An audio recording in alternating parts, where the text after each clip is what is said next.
ассалому алайкум бинандагони азизу арҷманд, нашри навбатии барномаи иттилоотии пайғом манзури шумост. тамошобинони гиромӣ, нахуст ба қарори раиси шаҳри Панҷакент таваҷҷӯҳ намоед. қарори раиси шаҳри Панҷакент дар бораи даъват намудани иҷлосии 22-юми маҷлиси вакилони халқи шаҳри Панҷакент даъвати шашум мутобиқи моддаҳои 12, 19 ва 20 қонуни конститутсионии ҷумҳурии Тоҷикистон дар бораи мақомоти маҳаллии ҳокимияти давлатӣ қарор мекунам. иҷлоси 22-юми маҷлиси вакилони халқи шаҳри Панҷакент даъвати шашум санаи 26 декабри соли 2024 соати 9 дар бинои мақомоти иҷроияи маҳаллии ҳокимияти давлатии шаҳри Панҷакент даъват карда шавад. ба рӯзномаи иҷлоси 22-юми маҷлиси вакилони халқи шаҳри Панҷакент даъвати шашум масъалаҳои зерин пешниҳод карда шавад.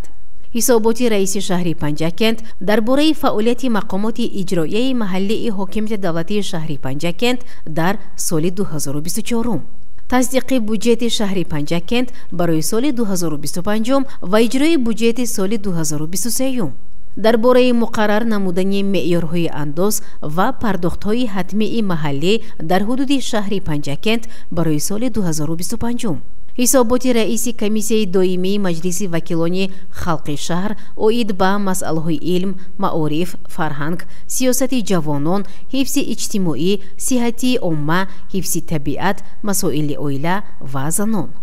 ҳисоботи вакили маҷлиси вакилони халқи шаҳр аз ҳавзаи интихоботӣ Зардолузор рақами 2 Сафаров Маҳмадмурод Мирзоевич оид ба ваколати вакилиаш, оид ба номгузорӣ, оид ба тасдиқи қарорҳои раиси шаҳри Панҷакент. назорати иҷрои қарори мазкур ба зиммаи роҳбари дастгоҳи раиси шаҳри Панҷакент Ҷамшед Сулаймонов вогузор карда шавад. раиси шаҳри Панҷакент Абдухолиқ Холиқзода.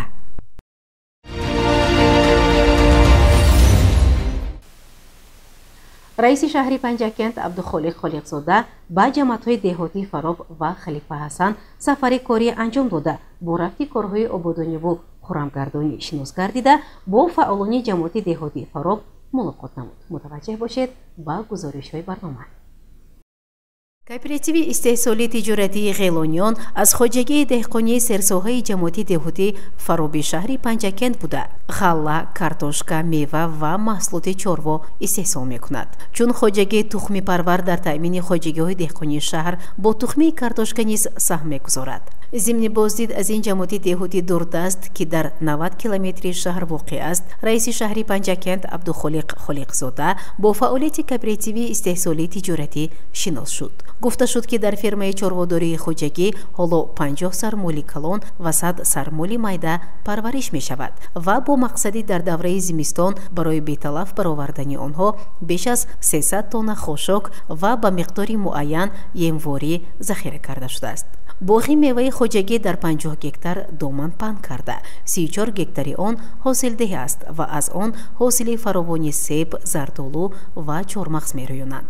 зиёда аз ин дар боғ дар шароити баландкӯҳ навъҳои гуногуни дарахтони мева ки аз минтақаҳои гуногуни мамлакат ва хориҷа дастрас шудааст барои таҷриба парвариш мешавад. дар гармхонаи хоҷагӣ 50 бех лимӯ ба ҳосил даромадааст. дар сардхонаи хоҷагӣ беш аз 70 тонна тухмии картошкаи навъҳои серҳосил нигоҳдорӣ шуда мавсими кишт ба хоҷагиҳои деҳқонии шаҳр пешкаш карда мешавад. дар 240 гектар заминҳои лалмӣ саҳмдорони хоҷагӣ соли равон ғаллаи тирамоҳӣ киштанд. дар фасли баҳор дар 500 гектар нахӯд кишт мекунанд. зимнан нахӯди ҷамъияти деҳотии Фароб дар бозор харидори зиёд дорад ва он дар қатори картошкаю себ манбаи асосии даромади кишоварзон мебошад.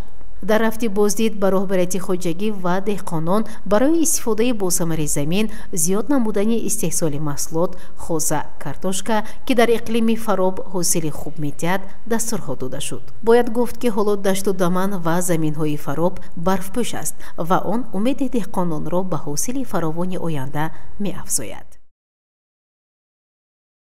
ҳайати шахсии дидбонгоҳи сарҳадии фароби қӯшунҳои сарҳадии кумитаи давлатии амнияти миллии ҷумҳурии тоҷикистон ки дар ҳудуди ҷамоати деҳоти баландкӯҳи фароби шаҳри панҷакент ҷойгир аст, вазифаҳои оинномавии худро ҷиҳати ҳифзи марзу буми кишвар садоқатмандона ва содиқона ба ҷо меоранд. зимни шиносои раиси шаҳри панҷакент абдухолиқ холиқзода ва сардори шӯъбаи шаҳрии кумитаи давлатии амнияти миллии ҷумҳурии тоҷикистон саидҷон акобиров гуфта шуд ки дар дидбонгоҳ барои хидмати софдилонаи афсарону сарбозон шароити мусоид муҳайё буда, аз ҷумла маводи хӯрока ва сӯзишворӣ ба қадри зарурӣ захира карда шудааст. дар суҳбат бо ҳайати шахсии дидбонгоҳ таъкид гардид ки дар назди онҳо вазифаи ифтихории ҳифзи марзу буми кишвар гузошта шудааст ва онҳо бо ҳисси садоқат ба ватан онро ба ҷо меоранд ва хидмати ҳарбӣ барои сарбозон мактаби мардонагию ҷасорат ва омодагӣ ба ҳифзи ин марзи муқаддас хоҳад буд. ба дидбонгоҳи сарҳадӣ як миқдор маводи хӯрока чун тӯҳфаи мақомоти иҷроияи маҳаллии ҳокимияти давлатии шаҳри панҷакент тақдим карда шуд. ба ҷамоати деҳоти фароби шаҳри панҷакент фасли зимистон нисбат ба дигар минтақаҳо пештар фаро мерасад. раиси шаҳри панҷакент абдухолиқ холиқзода зимни сафари корӣ ба ҷамоати деҳоти фароб бо вазъи омодагии муассисаҳои таълимӣ ва беморхонаи минтақавии деҳаи фароб ба мавсими зимистон шинос шуд. аз ҷумла шамсиддин баҳриддинов аз шахсони бароиманди деҳаи фароби ҷамоати деҳотӣ фароб мебошад. ӯ солиёни зиёд ҳамчун омӯзгор, сарвари муассисаи таълимӣ ва раиси ҷамоати деҳот адои вазифа намудааст. раиси шаҳри панҷакент абдухолиқ холиқзода зимни сафари корӣ ба ҷамоати деҳоти фароб бо ин собиқадори бароиманд дидорбинӣ кард. таъкид шуд ки ҳукумати ҷумҳурии тоҷикистон ба саҳми чунин ашхос дар рушди ҷомеа тарбияи насли наврас арҷ мегузорад.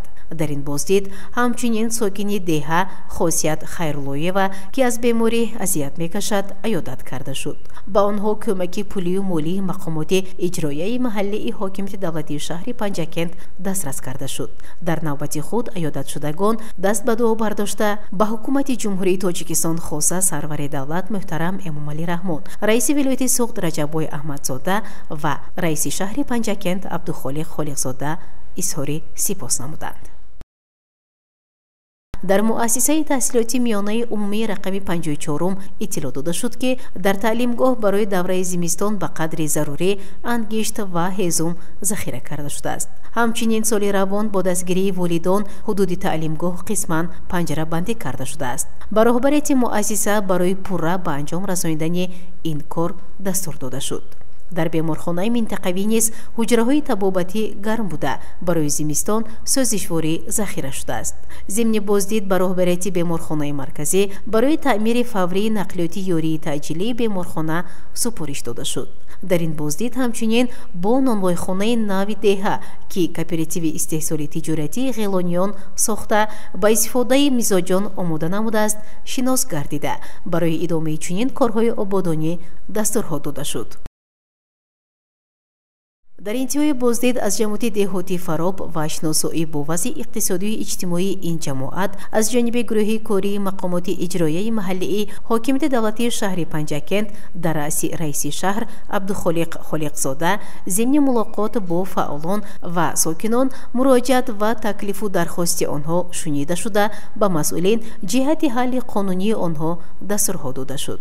дар ҷамъ омад раиси шаҳри панҷакент абдухолиқ холиқзода ва сардори шӯъбаи шаҳрии кумитаи давлатии амнияти миллии ҷумҳурии тоҷикистон саидҷон акобиров таваҷҷӯҳи роҳбарияти ҷамоати деҳот, фаъолон ва сокинонро ба иҷрои дастуру супоришҳои пешвои муаззами миллат роҳбари давлат муҳтарам эмомалӣ раҳмон ҷиҳати тақвияти корҳои ободонию созандагӣ ба истиқболи 35-мин солгарди истиқлолияти давлатии ҷумҳурии тоҷикистон ва дар мулоқот бо фаъолон ва ходимони дини кишвар баён доштанд ҷалб намуданд.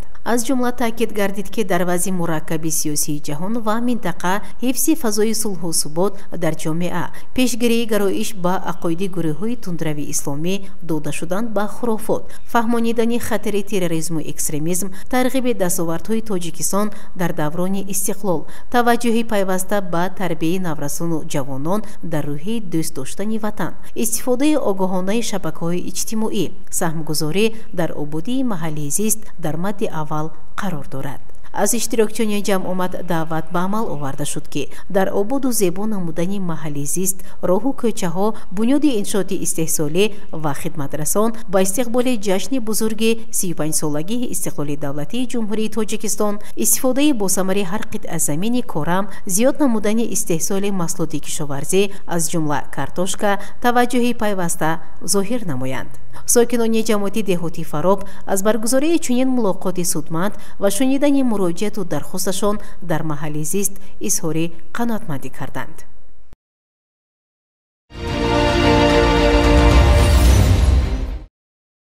фаъолияти муассисаҳои таълимӣ, сатҳу сифати таълиму тарбия, беҳдошти пойгоҳи моддии онҳо дар заминаи сиёсати иҷтимоии давлат ва ҳукумати ҷумҳурии тоҷикистон дар маркази таваҷҷӯҳи мақомоти иҷроияи маҳаллии ҳокимияти давлатии шаҳри Панҷакент қарор дорад. раиси шаҳри Панҷакент Абдухолиқ Холиқзода дар сафари корӣ ба ҷамоати деҳоти Халифа Ҳасан аз чанд муассисаи таълимӣ дидан кард. аз ҷумла дар муассисаи таҳсилоти миёнаи умумии рақами 36-уми деҳаи Наврӯзтепа ки беш аз 700 нафар хонандаро ба таълиму тарбия фаро мегирад, барои зимистон ба қадри зарурӣ ангишт ва сӯзишворӣ захира карда шудааст. зимни боздид масъалаи бунёди бинои нави муассисаи таълимӣ матраҳ гардида ба масъулин ҷиҳати муайян намудани ҷои он дастур дода шуд. дар муассисаи таҳсилоти миёнаи умумии рақами 17-уми деҳаи Шӯрча бошад, дар асоси супуриши мақомоти иҷроияи маҳаллии ҳокимияти давлатии шаҳри Панҷакент барои бунёди синфхонаҳои иловагӣ иқдом намуданд ва бо мусоид шудани вазъи обу ҳаво ба ин кор шурӯъ хоҳанд кард.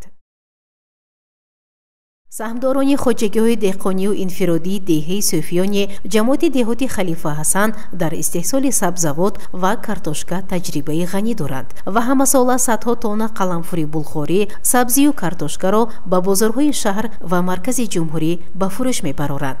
раиси шаҳри Панҷакент Абдухолиқ Холиқзода аз захираи тухмии картошка дар анбори саҳмдори хоҷагии деҳқонии меҳнатободи деҳа Муродулло Миллиев дидан намуд.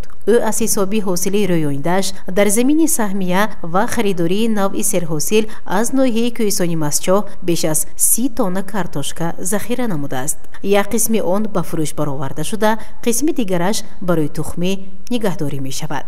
чунин захираи тухмии картошка дар анбори дигар саҳмдорони хоҷагиҳои деҳқонии деҳа низ мавҷуд аст.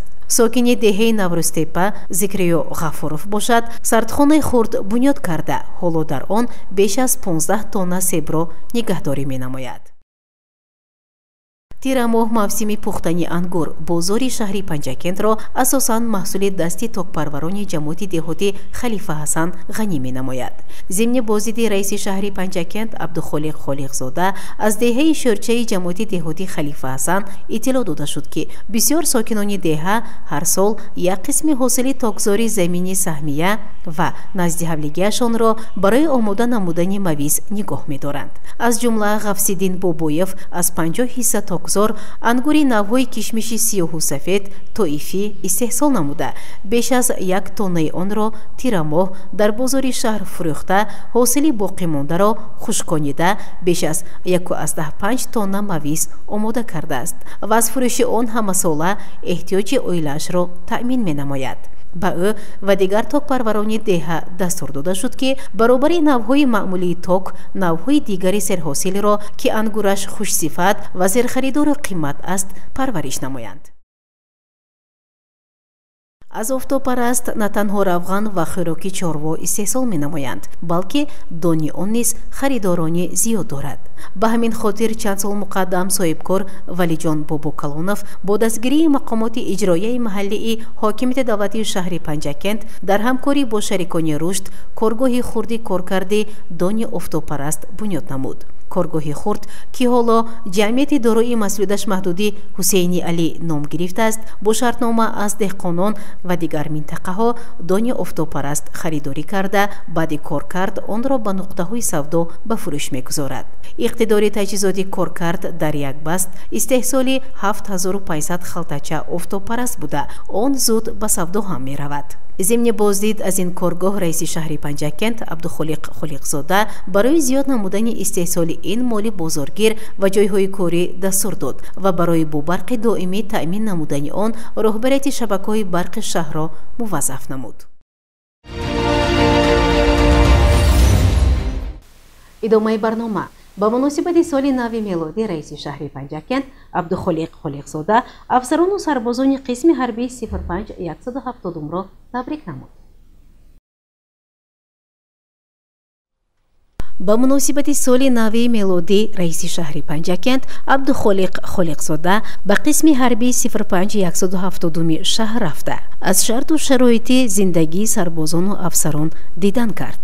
зимни баромади худ раиси шаҳри Панҷакент саҳму нақш ва рисолати афсарону сарбозон мардони далеру шуҷоъ ки дар ҳимояи марзу буми муқаддаси кишвар адои хизмати модар ватан мекунанд, дастовардҳои давронии соҳиби истиқлол, таваҷҷуҳи пайвастаи роҳбарияти олии кишвар ба баландбардоштани иқтидори мудофиавии мамлакат, муҳайё намудани шароити мусоиди хидмат дар қисмҳои низомӣ ибрози андеша намуд.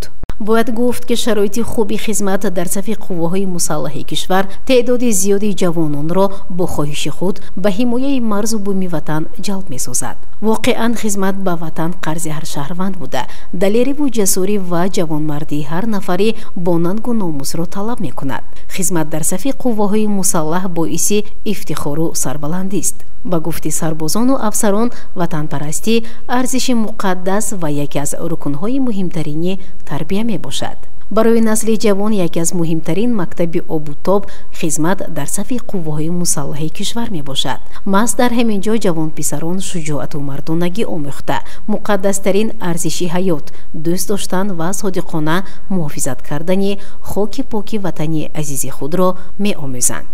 дар идомаи ҷамъомад ба ҳамаи сарбозони қисми ҳарбӣ тӯҳфаҳои соли навии сарвари давлат, пешвои муаззами миллат, президенти ҷумҳурии Тоҷикистон, сарфармондеҳи олии қувваҳои мусаллаҳи ҷумҳурии Тоҷикистон муҳтарам Эмомалӣ Раҳмон дар вазъияти тантанавӣ тақдим карда шуд. сарбозон аз ин меҳрубонии падаронаи роҳбари давлат изҳори хушнудӣ намуда бо азми дурусту саъи комил сарбаландонаю садоқатмандона хизмати ватанро адо мекунанд. зимни боздид аз қисми ҳарбӣ гуфта шуд ки барои хидмати шоистаи афсарону сарбозон шароити мусоид фароҳам оварда шуда он бо маводи гуногуни хӯрока, ангишту ҳезум таъмин буда ҳайати шахсӣ аз нуқтаи тиббӣ, ҳаммоми замонавӣ, майдони машқу ҷойи истироҳат, коргоҳи хурди нонпазӣ ва монанди инҳо истифода мебарад. ба қисми ҳарбӣ ҳамчунин маводи хӯрока чун тӯҳфаи мақомоти иҷроияи маҳаллии ҳокимияти давлатии шаҳр тақдим карда шуда барои ҳайати шахсӣ дастархони идона ороста шуд.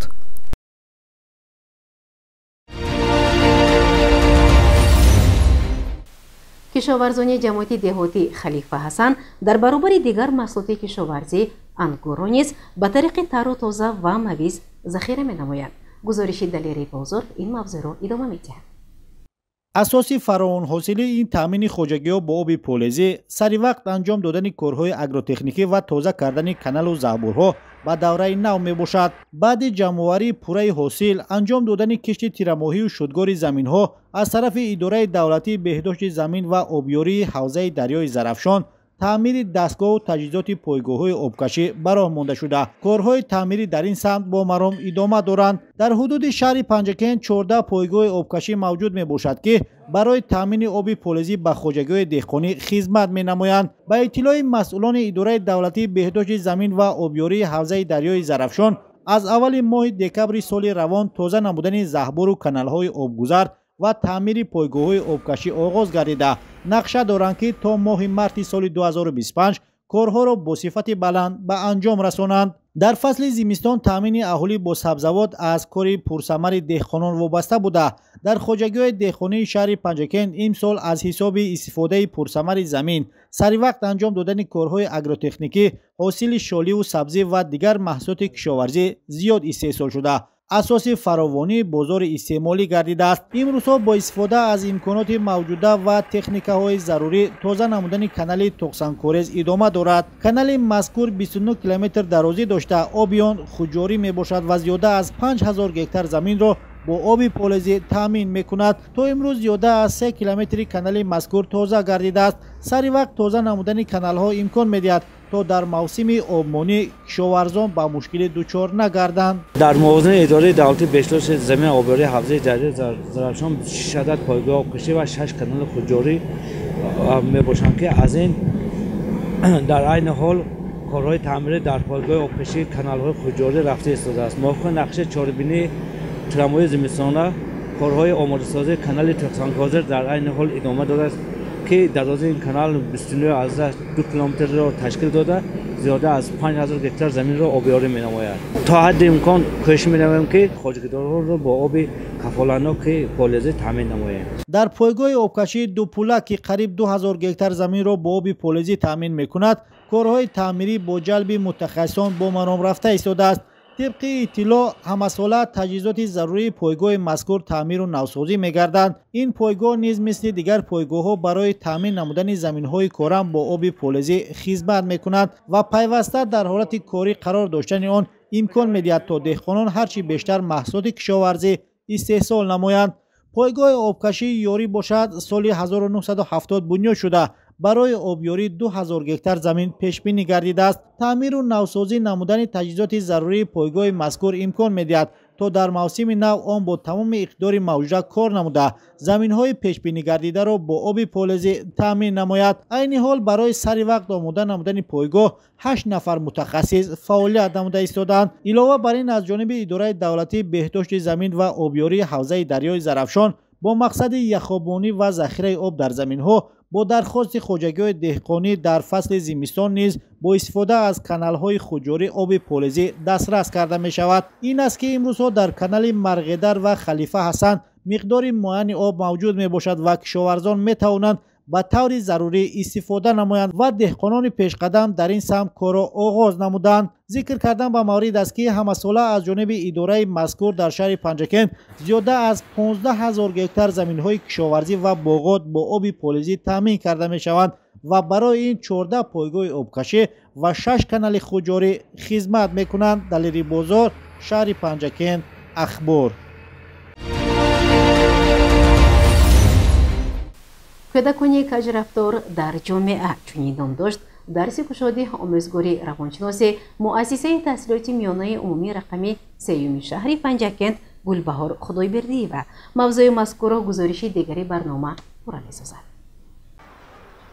تربیت کودک در برابر اینکه سمت مهم فعالیت مؤسسه‌های تعلیمی میباشد پیش از همه وظیفه مقدس هر یک پدر و مادر است. در مؤسسه تحصیلات میانه عمومی رقمی 3 با ابتکار آموزگاری فنی روانشناس گلبهار خدایبردی و با اشتراک خوانندگان صنف‌های 10 درس کشادی تربیوی در موضوع کودکان کجرفتار در جامعه برگزار شد. گلبهار خدایبردی و درس کشادی تربیوی را افتتاح نموده ضمن سخنرانی خود قید نمود که تربیت کودکان پیش از همه در عائله آغاز می‌یابد و اساس آداب و اخلاق نیک در عائله گذاشته می‌شود. کمبودی‌های اخلاقی خوانندگان پیش از همه در عائله و دبستان سر می‌زند و پیشگیری نمودن کاستشوی اخلاق خوانندگان یکی از مسائل مهم تربیت در جامعه رو به ترقی نهاده ما به شمار می‌رود. در هفته درس کشادی تربیوی از جانب خوانندگان صحنه‌چه نمایش داده شد که خیلی جالب دقت بود. طلبای مدرنیتگان به درمانیاشون بسیار شده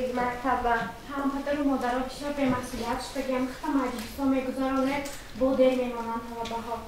پدر و مادرها مسئولیتاشون حس نمیکنند. من نکنه بسیار یادنده. مریم چی گذار؟ اصلا جان اصلا هیچ کسی رو فرمی مکتب هم خیلی باز ممکنی؟ اینجا من نخواهم خیلی لباس پوشیدم من مجبور میکنم. مجبور میکنم توی؟ مجبور میکنم. آیا تو دادت بفهمه مکتب خیلی باز ممکنه؟ من میفهمم دارم که باید نمیفهمم. فکر داره تو چه مجبوری کشماش؟ نباید که خیلی باز بشد. از روی شریعت زن باید همین خیلی باز بشد. بله البته از روی شریعت باید همین خیلی باز بشد یکی مکتب ممکنه. تا دختری من سردار اویله من دختری من همین خیلی باز بشد. تک شما مانو نفهمیده تک پیش دیرکتور رو بین. سر لباس دختر بینن مکتب جوابگوی نه. خوندن این دختر این کس چخه؟ نرس خواندنشون نرس. ما کسی میتونه خوندنشون چخه نرس باشه، ما کسی میتونه الیمپیادا و بوده تیاری دیده. نه الیمپیاد و پرینپیاد در کام دختران. یکی سر لباسشون جوابگوی الیمپیادا و کجا دو سه مکتب ممکنه یکی سر لباس مکتبی مکتب جوابگوی باشه سر لباسشون یکی سر طلبی مکتب نباید که خیلی باز بشه. در رفت صحبت و نمایش صحنه‌چه ما مشاهده نمودیم که سبب کجرفتاری نورسان مناسبت نادرست پدر و مادر، همسالان و آموزگاران آنها می باشد. اشتراکچیان دلفوزه عیسویeva حقوقشناس، سیما عبداللهیeva آموزگار فن روانشناس، باباخان و نیگینه آموزگار فن زبان روسی و نماینده شعبه وزارت کارهای داخلی پیرامون درس کشاد تربیوی و صحنه‌چه فکر و اندیشه‌هایشان را بیان نمودند. اویدی صحنه یکم صحنه بود که در اینجا گفت درباره سر و لباس مکتبی میرفت. چه شما میدونید در هر یک مؤسسه سر و لباس مخصوصی خودش است. این در کنسپسیون ملی تربیه هم اومده است، در قانونی معارف هم اومده است که هر یک مؤسسه باید که سر و لباس خودش داشته باشد. در اینجا چه درست این پست کرده توانستم وقت از اونی که همون پدری همون دختری که خواننده که تکلیف کرده آمدن و چقدر دختر من سرداری اویله من چی که گویم همون میشود، لیکن وقت از اونی که طرز درست فهموندن به نزد دیرکتور مکتب آوردن و گفتن که از جهت لحاظ قانون فهموندن که همین کار ممکن نیست، ممکن دیگر طلبه‌ها از دختر شما عبرت میگیرن. همین قدر چخیل خوش رو به هم قدر فهموندن که از روی فهمیچه خودشون پدر راضی شد که گرچنده که سردار اویله بود، گرچنده که پدر معلوم که تقوادار بود، در دستش اگر اهمیت داده باشه همین تصویح بوده. حتی در وقت هم دیرکتور تصویح روز نکرد پدر اینقدر تقواداری بزرگ بود، لیکن با اینقدر حاجی بودن و تقوادار بودنی همون حاجی که رول نقشه خیلی همشون خوب هم دیرکتور هم دخترکوی خوش نقص بازی کردن آموزگارا درست همه آموزگارا درست فهمونده دادن که اکو جون بوزخانی نست یک وقت تهدید نبود از طرف خواننده ها که معلم ها که پدر بسر گرفت که هم یعنی باید که از روی قانون و قاعده مکتبی عمل کنند که بسیار صحنه نقص بود. باید ذکر نماییم که پدر و مادر به دوش خویش وظیفه خیلی دشوار تربیت فرزند را به عهده دارد. فرزند باید چنان تربیت گیرد که با عمل و رفتار خویش به پدر و مادر خرسندی و خوشبختی آورد و سزاوار نام نیک انسانی گردیده به ملت و وطن خود صادق باشد، بهر آسایش آبادی آن زندگی کند، در روحی خودشناسی و خودآگاهی ملی و کمال رسد. گزارش دلشاد حلیمова و شهباز قربانوف. تماشاچیان گرامی، در همینجا برنامه دلوتی پیغام به پایان میرسد. برای هر یک شما سلامتی را خواهانیم. خیر شاد و پیروز باشید.